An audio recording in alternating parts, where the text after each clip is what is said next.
Welcome to Classics You Slept Through. We are the book podcast where we read and discuss classic books. I'm your host, Kyle Davis, along with a girl who enjoys the Irish. You like Irish people, right? Yeah. We are not xenophobic on this podcast. We like the Irish.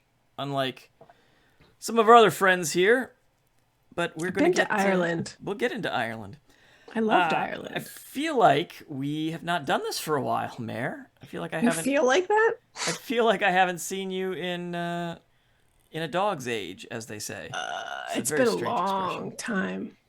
It has. What's new? How are you doing? I just made it through the summer, and at my job, summer is the busiest That's good. portion of the year. Worked really hard, and it's almost over. And then July 3rd, the baby started crawling out of her crib, so I haven't slept since July 2nd. That's probably less good. So, yeah. You awesome. Need sleep, definitely. Not with a 2-year-old.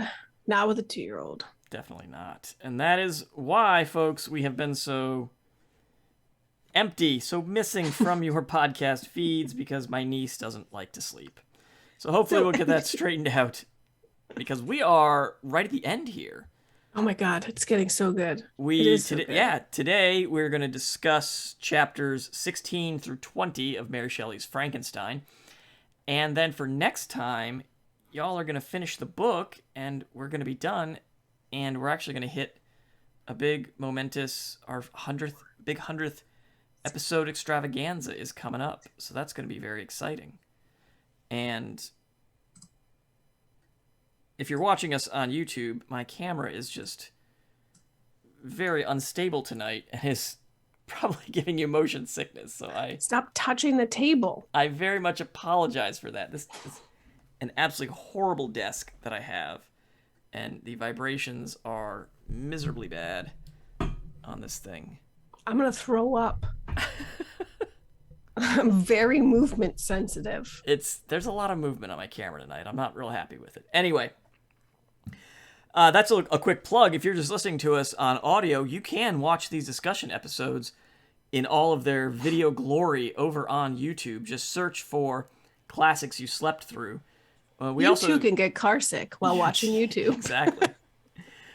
All right, so let's catch everyone up to where we are, if you haven't been listening to us. So, Victor Frankenstein, chasing after his monster to the North Pole, gets picked up by a guy who's going to the North Pole, starts telling him his life story.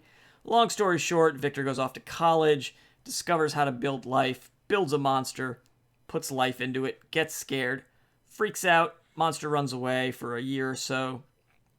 Monster goes off, ends up, Frankenstein goes home, runs into the monster, thinks the monster's killed his brother and a friend of his, who was then blamed for the murder, ends up killing herself. No. She was hung. Well, she was hung. Oh, true. She was hung. She was tried and found guilty for the murder. She didn't commit. She was hung. Yeah. My bad. You are correct. Runs into the monster in the mountains. Monster tells him his story. In the interim year and a half or so, the monster has been observing this German family they're French family in Germany, right? They're French. They're in Germany. Ends up living in, spying on them through a little hovel connected to their house. Mm-hmm. Learns language, learns reading. He develops. He learns to read. He learns family relationship. He learns to speak. Right. He basically learns how to be human. Yeah. And yes. At the end of our last section, at the end of chapter 15, he relates to Frankenstein that he finally decided, I'm going to go talk to the father, and I need human connection. Father's blind. He's like, he won't freak out when he sees me because he's blind. Mm-hmm. Ends up, he goes in, and he starts chatting with the father, seems to be doing well, but then the son comes home, and they see him, realize he's a monster, they chase him out. He's rejected by this family who he has grown to love through silent observation. And that's where we pick up with chapter 16. Correct. All right, so in chapter 16, Monster is still telling Frankenstein all of this, but he's begun to process his rejection. Mm-hmm. And this is, I think, the third time, because so far he met the man in the hut who chased him out, right? Right. And then he met the rest of the villagers who chased him and rejected him. So this family that he has grown to love, and in his mind, this reunion was going to be incredible, they've also rejected him. So this is his third rejection from humanity, and he's pretty angry.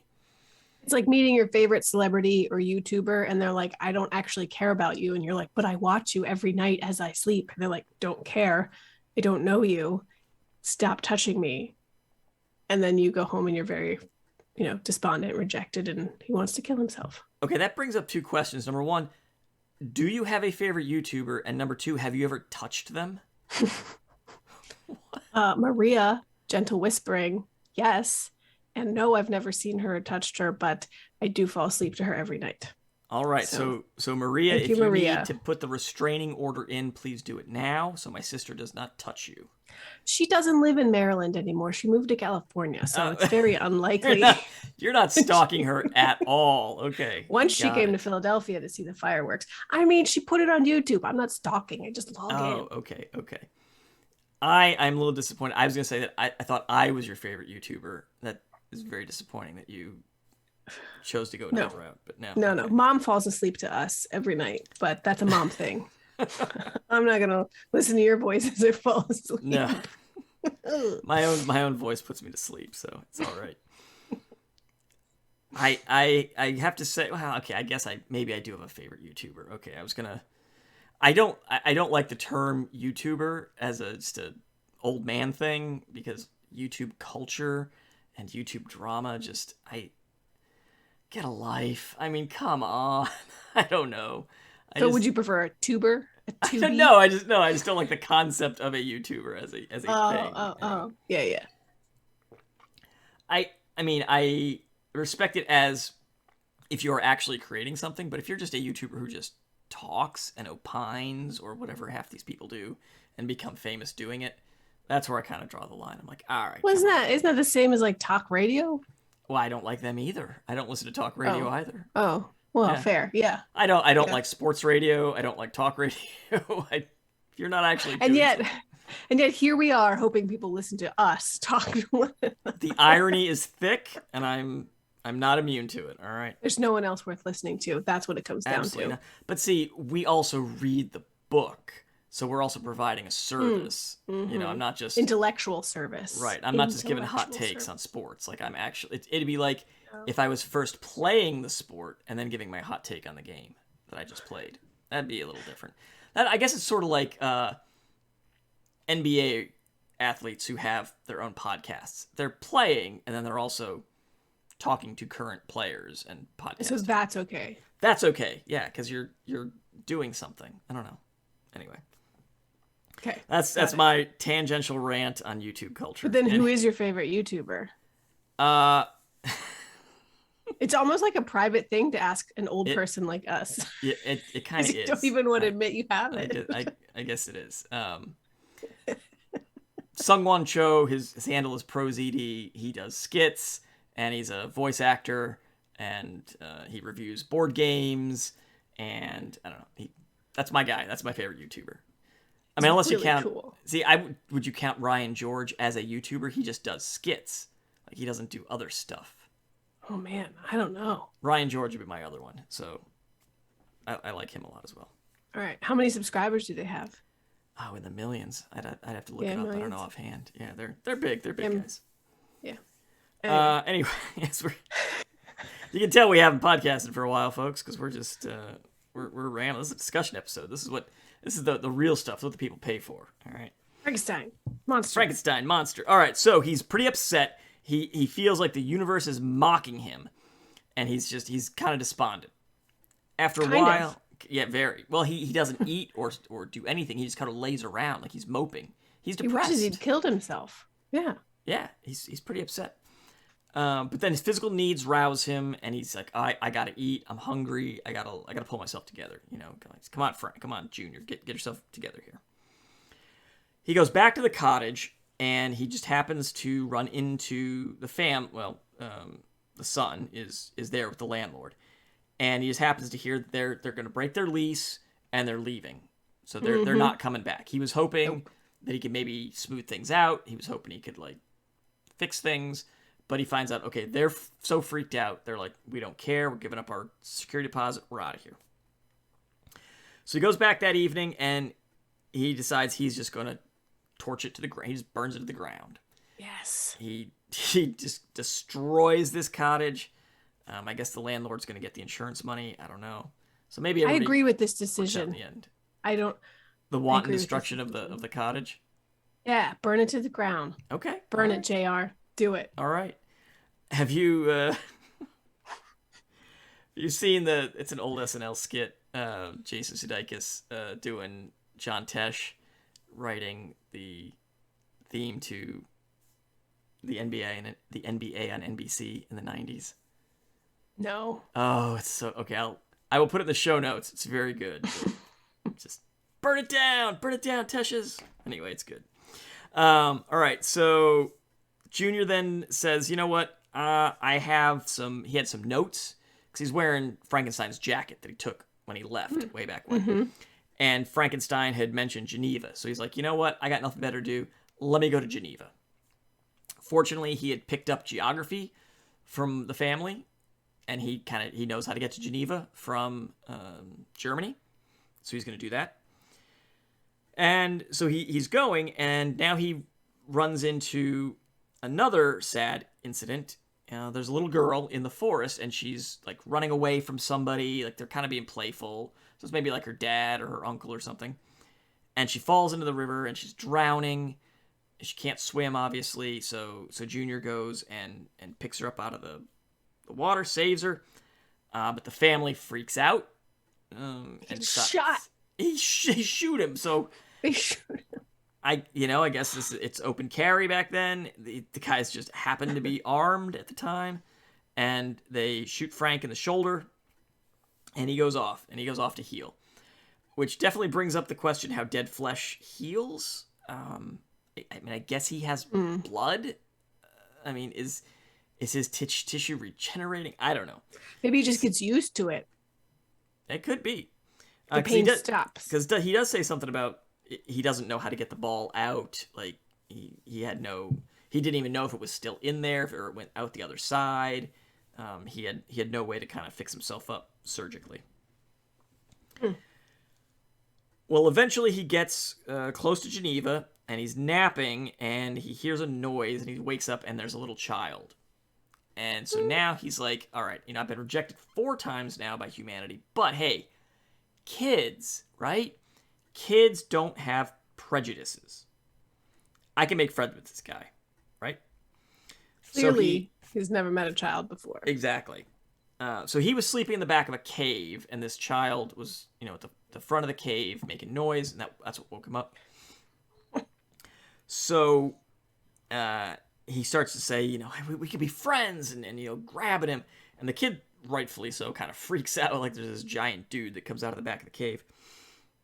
But this kid's apparently a little bit of a snot, so he tries to name drop. He says, "You better know who my daddy is." Exactly, right? So this is the frat boy on spring break. And he says, "My dad is Monsieur Frankenstein, who's a syndic." And I had to look this one up. You know what a syndic is? I don't. It is a government official. Ah. So this kid's senator's son, right? He is M. Frankenstein. Exactly. And this, of course, you say the F word to Junior. He goes nuts, and so he does. He kills little William, which I am on record of saying I'm kind of disappointed that that's actually what happened. I was kind of hoping that Frank Jr. didn't kill William, and that the doctor had it all wrong. So, egg on my face. I should have seen that coming. Well, I remember reading that the very first time, and I was also disappointed. I was like, oh man, because I really empathize, whatever, with Junior, and I didn't want him to be guilty of it. And when he was, I was like, well, now what do I do with my feelings as a reader? Because I was on your team. Right. Are we And you've supposed to done feel nothing but good sympathy things. for him now? Or are we supposed to go, whoa, dude, you're as bad as Frank was saying you were? Right? Yeah. Right? So I don't know And what to do with that. clearly, children's stories were also not a part of his his eavesdropping growth into a human, because having a monster, he knows he's a monster. He knows that people run They and call shriek him that, in sure. horror. Yeah. He's familiar with the And concept. he comes out of a cave towards a child. Like, every kid in the world would be like, I knew it. I knew it. Don't You go told into me caves. it doesn't exist. You told me there's nothing in the closet, and yet here it is. There it is. You got it. So he clearly knew nothing, that children are innocent and unprejudiced. Yeah, but they also will kick you in the face just to see what it's like. So Yes, they're rotten little snots sometimes. Well, then we get Chekhov's locket here. He sees the picture of Elizabeth around William's neck. And she's so beautiful that she kind of softens his rage. And that's what we're here for. Exactly. He takes the necklace. But then he gets mad. So I don't know if he's the original incel, but he's mad. He's never going to get a woman this hot. And so he says, you know what? I'm going to have Frankenstein make me an ugly woman who looks like me, who will accept me, because this hot woman is not going to accept me. Wasn't that like a theory of like similarly attractive people find each other and like each other? A friend of my wife's has a theory that if people look like they fit together, they'll have a good marriage. If that makes sense. Like if you see two people that look, you're like, whoa, how's that one end up with that one? I don't know. That it's probably not going to work out. Like Jerry and his wife on Parks and Rec. Have you watched Parks and Rec? I've not. I don't watch TV. That's a good one. Come on, I don't watch TV. You know that. Anyway, Jerry Gergich is like a frumpy dumpy dude, and his wife is a super hot model, and they fit really well together. And when everybody meets his wife, they're like, "What?" And nobody can understand it. Anyway, yeah. You like, attractiveness is relatively equal. Usually. All right. So that takes us into 16. Out of 16 into 17. Into 17, yeah. You have anything else for 16 before we... I mean, I have a bunch of highlighted quotes, but bring them out. What you got?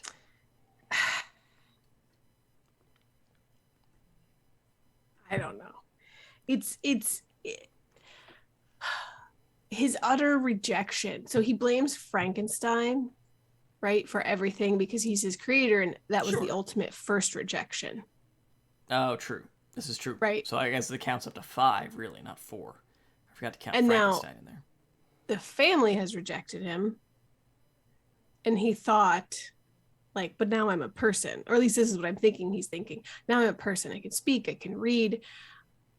I even, like, pleaded my case, and he knows it. He's like, I should have, like, become friends with DeLacy when nobody was out. Right. And he could have spoken on my behalf. Maybe I could see a world in which I'm ugly, so when your family comes home, tell them not to freak out. I'm cool. I'm made of dead body parts. Maybe don't lead doesn't with make that. any sense. Right, exactly. Here, you know how, like, you know, the touch your face thing, you know, for blind people to recognize a face. And forgive me if that's, like, not the right way to say that, but I don't think he should have done that with DeLacy. Like, you're missing parts of your face and lips, and you're cold. Exactly. I assume he's cold. Well, does he have blood? I mean, wouldn't it be warm, wouldn't it? I mean, I would think he has nerves. He feels pain and he feels hunger. So that means Victor took a nervous system. Like, all those little tiny, I mean, maybe he didn't do every single one. Maybe there's no feeling in, like, remember, he had to upscale it because all that stuff was so small. He had to make everything bigger. How? So that he could work with it. I don't know. Shelley's kind of light on the details in that, which, you know, I respect her for that. Like, don't get over her skis there and talking about anatomy, but But yeah, Well, I've seen. he said that stuff was so small in the human body and so intricate that in order to work with it, he had to upscale. That's why that's why the monster, that's why Junior is so big. So does he have like gorilla nerves, or just like I don't other know. large human Do things? gorillas have big nerves? I don't know. I don't. I've seen that body exhibit where, like, you know what I'm talking about, where they Yeah, have like this the they go through nervous it. system or the circulatory system, and it's so tiny, Maybe it's so blue intricate. whales or something. I don't know. Maybe thicker nerves. I don't know. That's a good one to look up. We'll have to look up. Do animals have bigger nerves? I mean, he could have maybe done. Do you? I mean, that begs the question, if that's even the right phrase. Then is there life without a nervous system? Because there are creatures on the planet without nervous systems. Because I've met people who are vegetarians, except they eat things that don't have nervous systems, like scallops. So they're Scallops not. don't have nervous I don't think systems. so. Like some like sea life doesn't have a nervous system, so it's okay Hmm. to eat like and oh man, I should just look it up. I mean, I have a computer in front of me. Um, but anyway, could he have just made him without a nervous system? Well, he didn't because he feels pain. I mean, he was trying to create a human, so Well, I guess that's true. yeah, he went with human parts. I mean, I'm assuming that whatever body parts he put together, the nerves are in there, so he's not like building nerves, right?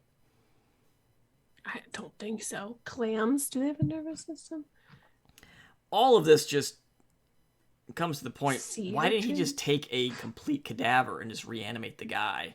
Why did he have to use like disparate body parts and kludge them together? He could have just That's true. found somebody that But died last week and the body is not decayed yet, and just I don't know. because Anyway, that's not as scary. anyway, when we write Frankenstein 2, we'll reboot it. All right, so that gets us into 17. 17, I didn't have a whole lot for this one. Basically, it's the doctor's response.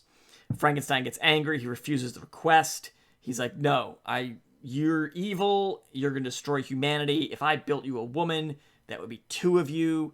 The both of you would just run rampage over the human race." So Junior kind of reasons with him a little bit and says, "No, no. The reason I'm so bad is because no women love me. But if I had a woman to love me, she would gentle me. I'd be happy. It'd be cool, man. And if you build me a woman, we'll go to South America because nobody lives there. There's no Yeah, to the humans in jungles. the jungle. There's nobody in the jungle, and you won't ever see us again. We'll leave again." And Well, this does it. And Frankenstein says, "That sounds pretty good. All right, I'll make you a female." And that's all I had for 17. well, this is the part where he really, really, really, and this is important at the end as well, where he is extremely persuasive. So not only has he learned to speak, but he has become eloquent and Yes. persuasive, Yes. and his rhetoric is successful.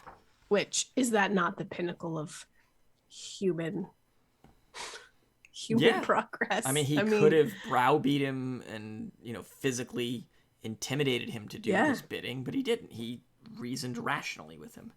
yeah.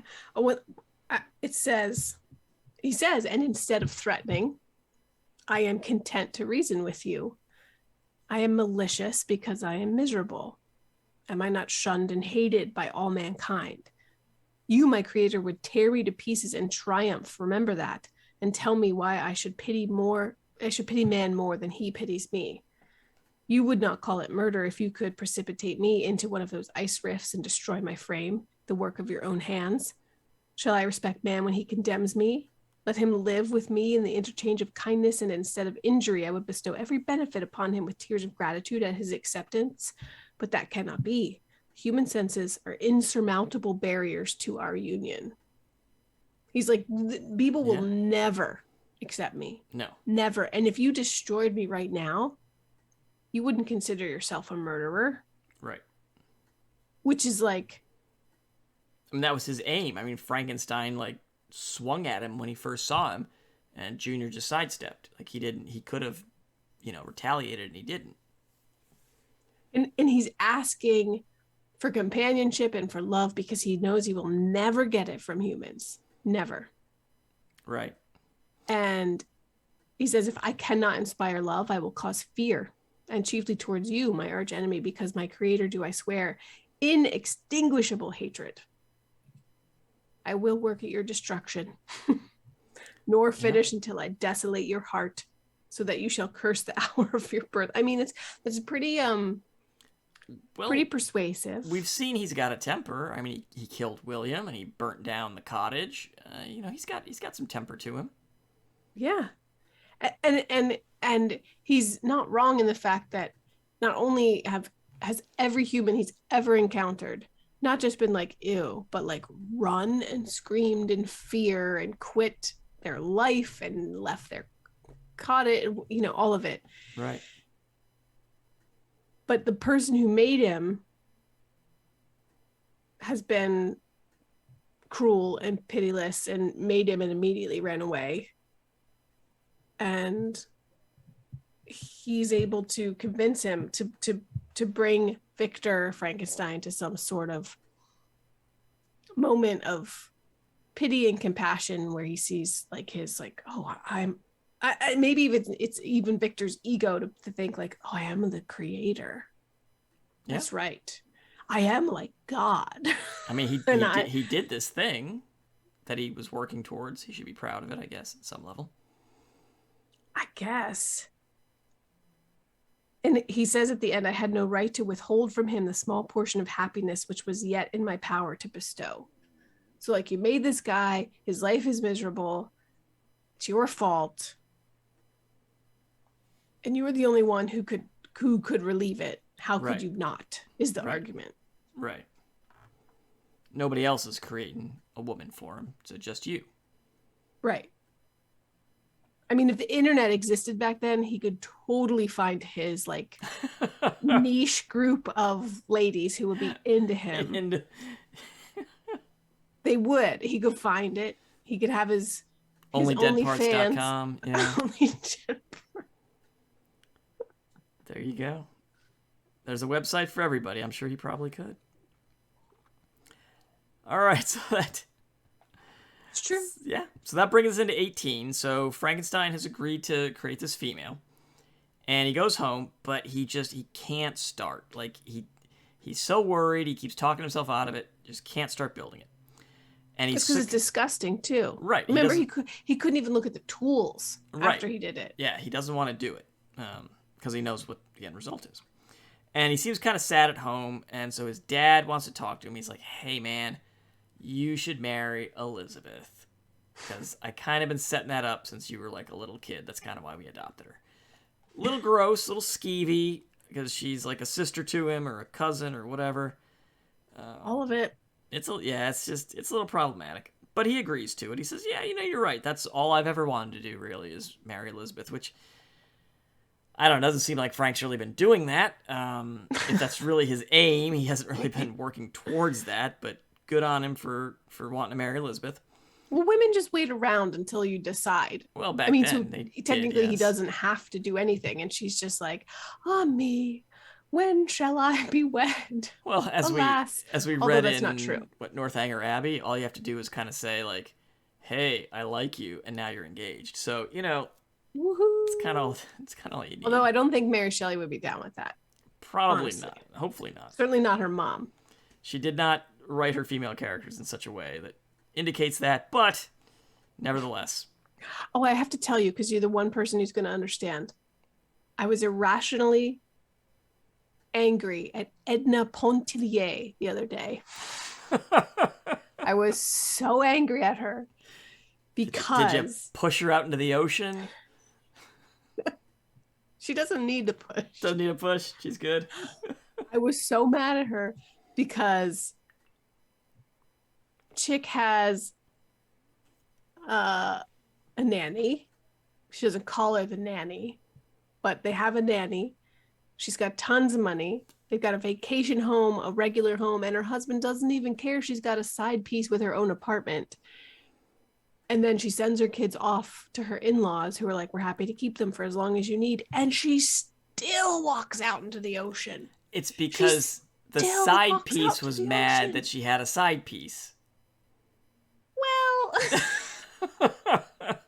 She needed to she put brought those, that on herself. she needed to put those pictures away, not leave them on the coffee table. I don't know, But maybe, she I don't know. Maybe she thought he'd be into it. theoretically, not theoretically, but she drowns it in, like, she's like, don't give yourself away because your kids will suck the life out of you and you won't never be a person Like, again. girl, your kids don't even know you. Right? You have someone who loves them and is taking care of them. You're fine. You're fine. And she still walks into the ocean. And I'm sitting here like, I haven't slept since July 3rd. And I said, play with my children and I treat them nice. And I haven't walked into the ocean. Exactly. And I kind of feel like it. Anyway, so mad at Edna. You're going to have to go back and look at the episodes when we read The Awakening to find out why I'm so mad at Edna Pontellier for walking into the ocean. That was quite some time ago. So scroll back in your God. podcast feed. You'll find The Awakening. Like 2020? It's back there. Speaking of which, after we finish Frankenstein, I'm going to do another indexing episode so people can find the episodes easily. Oh. Anyway, so in order to make this female, though, I guess cadaver reanimation technology has changed in the last 2 years or so. Frankenstein. so fast. Yeah, exactly. Frankenstein hasn't been keeping up with the latest developments, so he's like, I need some information for some guys in London. I could write to them, but the correspondence would take time, and I'd have to like explain kind of what I'm doing, and they might figure it out. Better if I just go talk to them in person. I'll get the info I need. It'll be great. They're not going to figure it out, Victor. Exactly. I know, right? This letter sounds an awful lot like he's about to reconstruct a human body out of cadaver pieces and then reanimate it. Right. I don't think so. So Frank and his dad agree. He's like, hey, go travel for a year, do what you got to do, and when you come back, you marry Elizabeth. And he's like, all right, cool, got it. And then he says, it's a gap year. It is, exactly. It's a gap year. Basically. Sort of. I mean, it kind of is, because he dropped out of college. I mean, he didn't graduate, so... I mean, he's not that old. It's only been a year and a half, 2 years since he made the monster in college, so... Yeah. Well, Clerval, our buddy Clerval, remember him? We're bringing back supporting characters. He's going to go with Frankenstein. And I love at this point, Frankenstein says, hey, by the way, you would love to read Clerval's account of this journey because mine's boring, and he just loved this journey. So if you want to read something happy and uplifting, right? You should read Clerval's. I mean, technically, he's not telling us that. He's telling the captain that he's telling the story to. These multiple levels of where we are in the framing story. You'd rather hear his story, and because Clerval was excited to see all this cool stuff. And then for the rest of 18 and a good bit of 19, we basically turn into three men in a boat. Another shout out. Shout out to one of our previous. Scroll back in your podcast feed, you'll see 3 men in a boat in there. But he turns into travelogue, and we get lots of descriptions of the various places they travel through until they get to London. And this really had me thinking, back in those days, people didn't travel much like we do nowadays. Yeah. They didn't travel internationally. They didn't have the internet. They couldn't just look up pictures of places. Really, basically, any book that you could throw in some local color, I think people dug it and was like they didn't mind these like chapter and a half long segues of, oh, then we saw this castle in Derbyshire Ford, and you can Derbyshire enjoy the wonderful mead and mutton at the Hammer and Arms or whatever, So they just kind of do the Lonely Planet thing, and it's kind of cute. I don't know. Maybe it was like old school ads. I probably would. I mean, product placement. Maybe Shelley got a shout out. I don't know. Got some money for that. Remember the numerous steeples of London St. Paul's? They tower above all. Yes. And the tower famed in English history. Come see it. Discount if you mention my name. And plus, being an international writer, this gives Shelley a chance to pump up London because obviously, I mean, he talked a little bit about the mountains in Switzerland, but it goes into a lot more detail of how great England is and how great London is, as opposed to, we didn't get this in Geneva, that's for sure. Right. And just I want to mention Shelley is a girl, woman, lady. You said he. Did I?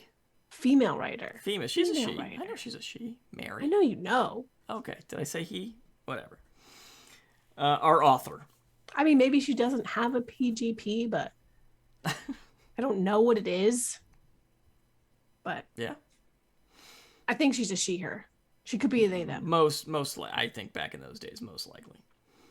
All right, that gets us into chapter 19. The boys get to London, and Clerval tries to cheer Frank up with some sightseeing. And then, after they have been in London for, and I want to highlight this, a few months. After a few months in London. This guy has done no work on this female for months. It's your standard college project. Exactly. Standard follow-up. I don't know if Junior realizes the length of the back end construction time before he gets his delivery of goods here. I mean, he doesn't have any what can he do? Like, hurry up, start it. It's gonna take anyway. It takes him forever to get this going. Well, anyway, after a few months in London, they get an invitation from a friend of theirs in Scotland who used to visit them in Geneva and says, hey, come to visit Scotland. So not only have we been in London for a few months, but now we're going to take a tour of Scotland. I mean, obviously Frankenstein does not want to do this. He is not excited to start this project. I mean, they go to Edinburgh, and I spent time in Edinburgh, and I highly recommend it. So it's worth it. It's worth it. There you go. It's a worthwhile trip. I have not been to Edinburgh, but I should go.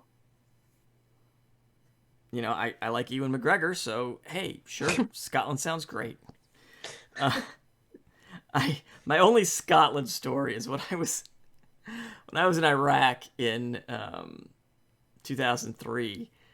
For whatever reason, I got hayed into going to this training course that was run by the Brits, and so we had a couple of British officers and NCOs that were teaching us whatever they were teaching us. And one of them was this big, burly Scottish NCO. I did not understand a single word of English this man said. And we were all looking at each other like, what is this dude saying? They had to get some of the other Brits to translate his English for us because no way, zero comprehension from this guy. Anyway, shout out to that Scottish NCO. Are you supposed to speak those languages? That's what I'm supposed to be. Maybe I'm better now. I don't know. What's hey you? They just see you and they're like, hey you, come with us. No. We got a tasking that said provide one person to attend this course or whatever. And so the battalion picked me. And I'm like, this has zero to do with my job. I will never do this. Why are you picking me? And they're like, oh, we got to send somebody, so we're sending you. What? Why? It makes no sense to send me to this thing. Whatever. I got to hang out in one of Saddam's palaces for like 3 days. It was kind of cool. I got some cool pictures. I don't know. Anyway. What kind of bathrooms do they have in that palace?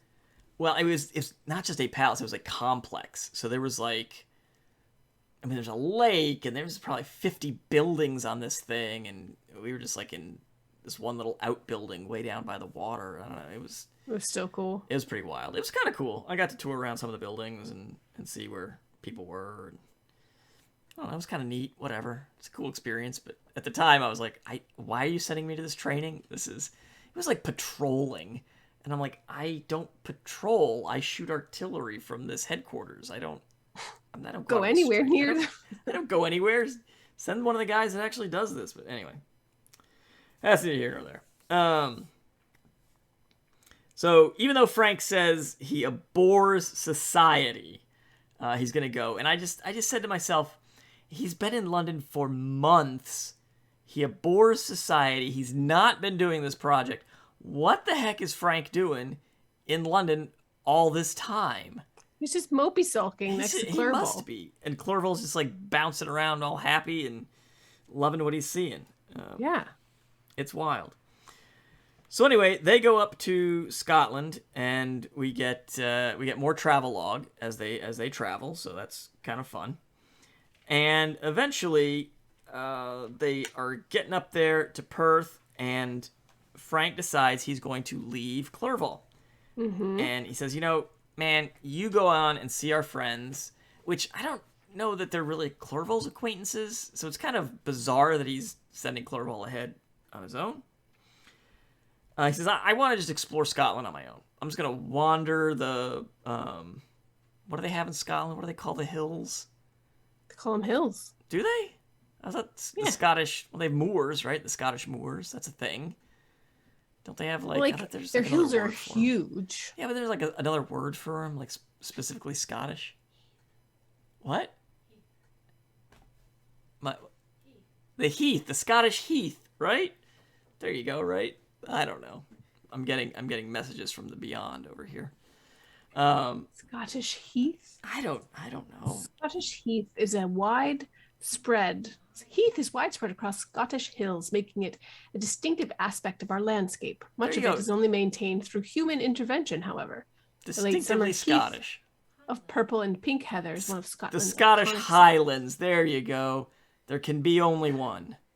The Highlands. That's what it is. Islands and bogs and heaths and hills and. There you go. See, I knew I wasn't crazy. It was in there somewhere. I've trekked up Arthur's Seat. That is a hill to be sure. There you go. Oof. So then he's going to go off on his own, and he goes out to the Orkneys, which I guess are Scottish islands, right? A chain or something. And he goes out to an island there, and he ends up on this island where there's 3 huts, and I guess one of them is unoccupied, so he rents it. And he pays off, and we're really getting a great picture of the Scottish serfdom in those days, because he pays them off with food and says, here's some food. Leave me alone. And he gives them some clothes. Which they did Airbnb back then. I guess. Which really makes you think, how much is this dude traveling with? That he has clothes and food to give away to pay for his stuff. Did he give him food or just some of the discarded body parts? Yeah. I don't really need this calf muscle. You can cook it up. It's great. What animal is this from? Don't worry about it. It's good. Just eat it. You're hungry. Cook it. So now he gets down to the business of doing the job. He starts building the woman. And the whole time he's nervous and he's worried that Junior is going to show up. So, takes us to chapter 20. What do you think happens in chapter 20 if he's worried at the end of chapter 19 about Junior showing up? He completes his monster in peace and solitude, and finally at the very end, Junior shows up and is like, thank you for my wife. I brought her this dress, and they have a little sweet wedding on the coast, and then they head off towards South America, where they adopt a small cougar. They rescue South American cougar. They have cougars down there. Jaguar, and they learn Spanish. Or Shelley's British, so it'd be a jaguar. There, yes, exactly. And they live the rest of their happy lives. I don't know, in Chile. I guess that could have been the alternate ending to this book, but no. So Frank, one evening, is contemplating his task. He's having doubts again. He doesn't know if he's doing the right thing, even building this thing. He says, what if she ends up being evil like Junior? Then I will be responsible. What if they have children? Which, as the person building the body, I feel like he has some control over that, but maybe I'm wrong. Maybe professional pride, he has to put a good set of ovaries into this woman regardless, even though he has concerns. I don't know. Seems like he could have done something about it. Good set. And as he's thinking all this, he looks out the window, and what do you know? Junior is watching all this. Which, really, if you're not supposed to see the bride before the wedding day in her dress, maybe you shouldn't also see the bride before she's reanimated and she's still in her component pieces. Very embarrassing. She doesn't have her face on yet. Exactly. Gotta put her Well, face on. need to call Nick Cage and get one put on for her. So then Frank gets very upset and immediately he's like, you know what? Forget it. He destroys the body. Junior is torn asunder and he howls in despair and he departs. And Frank says, oh, what'd I just do? And so he waits up for a few hours, nervously waiting for Junior to come back because he knows he's going to come back. So Junior comes back. They get into a big argument. Junior is rightfully upset that Frank has gone back on the deal. He says, I am now denied this companionship that everyone else enjoys. And, you promised. And he says, you know what, Frankenstein? You're going to get married. And on your wedding night, I'm going to be there. Kind of creepy. So Frank says... And Frank thinks that means he's going to kill him. Right. You're going to come to me on my wedding night and you will kill me. Right. And that's what he just expects. He believes him. I think given Junior's past behavior, I think that's probably a fair assumption on Frankenstein's part. But at the same time, he also did go back on a deal. As they say, you bust a deal, you face the wheel. And so I think Junior has no choice but Thunderdome this with Frankenstein on his wedding night. That's it. So then Frank says, I'm just going to stay on this island forever. I'm not going back. Whatever. But then he gets a letter from Clerval. Clerval says, hey, man, I'm done here in Scotland. I want to get back to London. Yeah, exactly. You left me here. With your friends, by the way. Not cool, man. I want to get back to London because those dudes we met in London are going to hook me up and take me to India. And I want to say goodbye to you before I go. And this moves Frankenstein, so he says, all right, I'll go back. Elizabeth, who he's going to get married to, that didn't lure him back. He was going to stay on the island. But Clerval says, yo, we should have a little party before I go to India. And he's like, yeah, you're right. I'll go back to Bros London. Before hoes. Exactly. So he packs up all his stuff. And in the dead of night, he throws his equipment out into the ocean. He doesn't want to see it again. And then he gets into the boat to go back. And he takes a nap. I don't really... The dumbest thing I've ever heard of. I don't know the wisdom of this guy. I'm just gonna nap in my boat and let the ocean current surely won't take me anywhere. Right. So then he wakes up and he's adrift and he can't sail anywhere and he thinks, I'm gonna die. Which I don't know what he thought was going to happen by taking a nap in his boat, but here you are. Eventually, he kind of rallies himself, gets out of his despair. He makes a new sail, I don't know, I guess out of some clothes he had in his trunk that he didn't trade away. And he eventually reaches land, and some people roughly take him.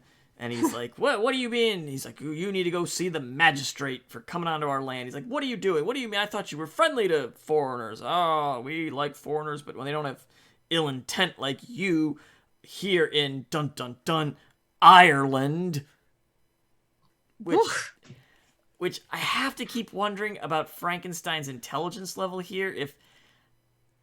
How long was that nap? Well, Irish people kind of have a distinct accent. Like, does he not know he's in Ireland? I mean, no, he can't distinguish between a Scottish and an Irish accent. You don't think so? No, I don't think he can. I can distinguish between various Arabic accents. Well, you're good with languages. We've already established that. Frankenstein is Swiss. The Swiss speak like 4 languages from birth. Maybe not then. Maybe he'd never heard of a Scottish or an Irish accent before. He went to school in Germany, for crying out loud. He speaks multiple languages. Come on. He cannot distinguish. Could you distinguish between North Carolina and Georgia? Yes.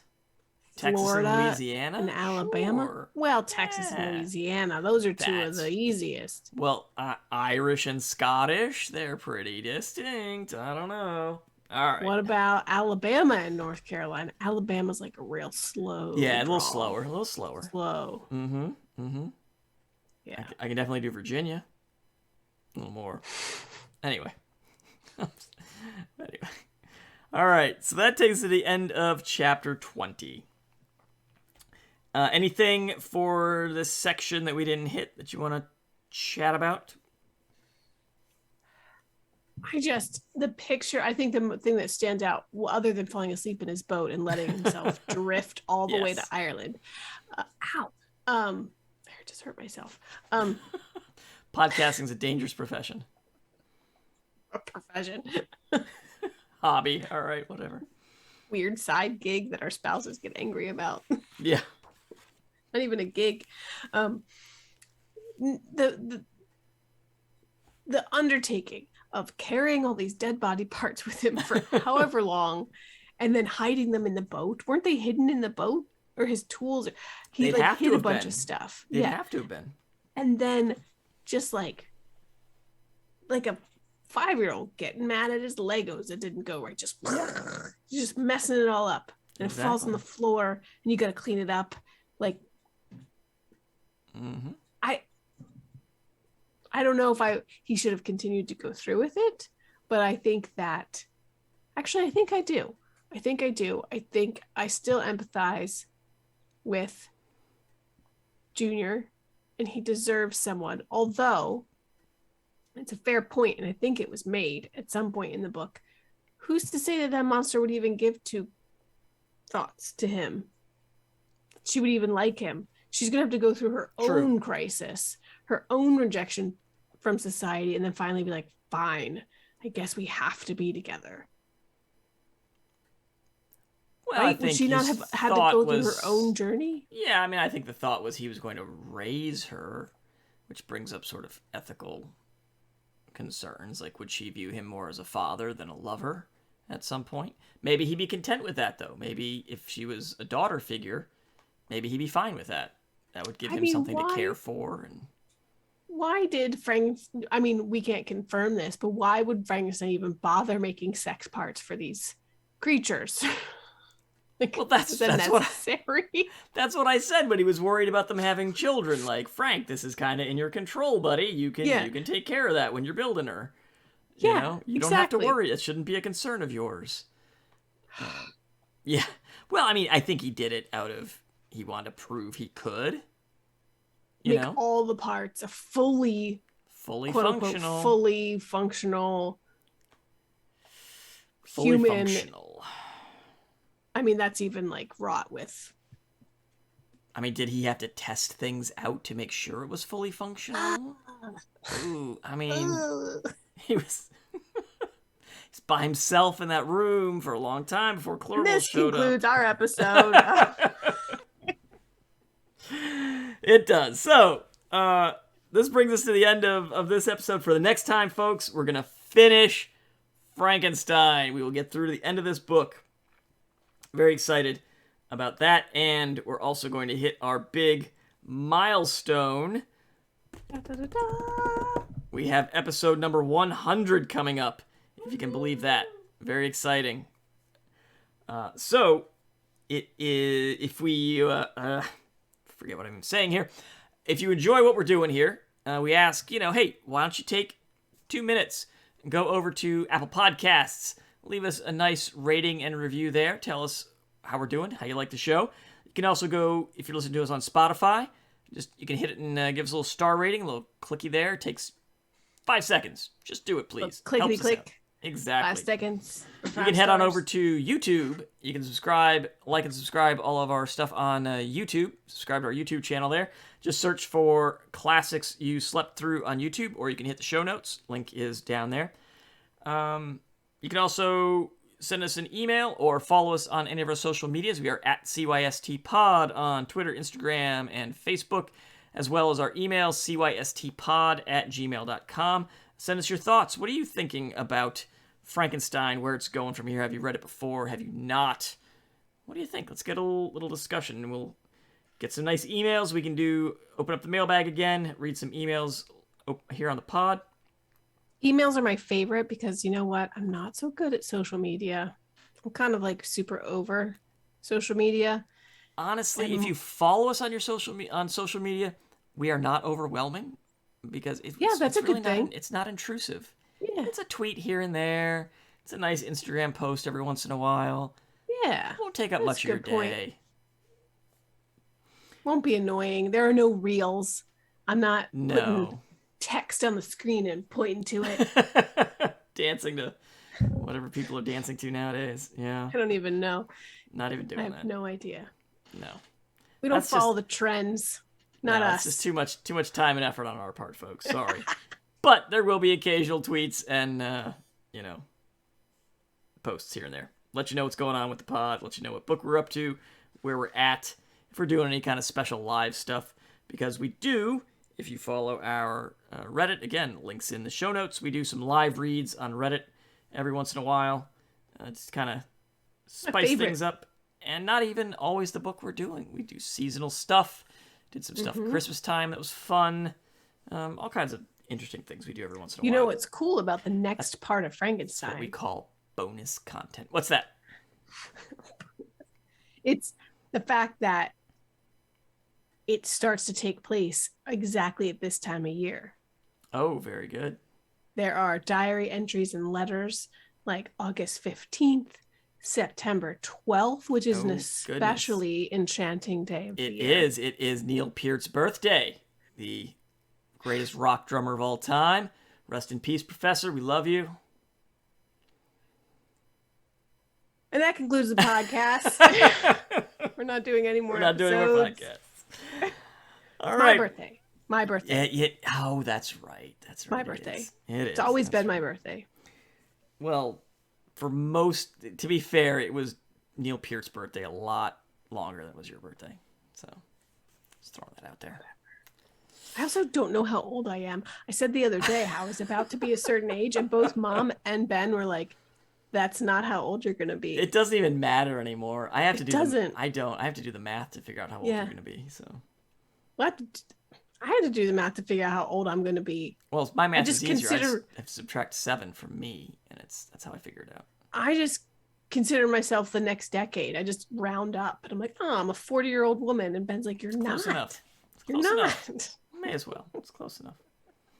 Well, it's your 4th decade, so you may.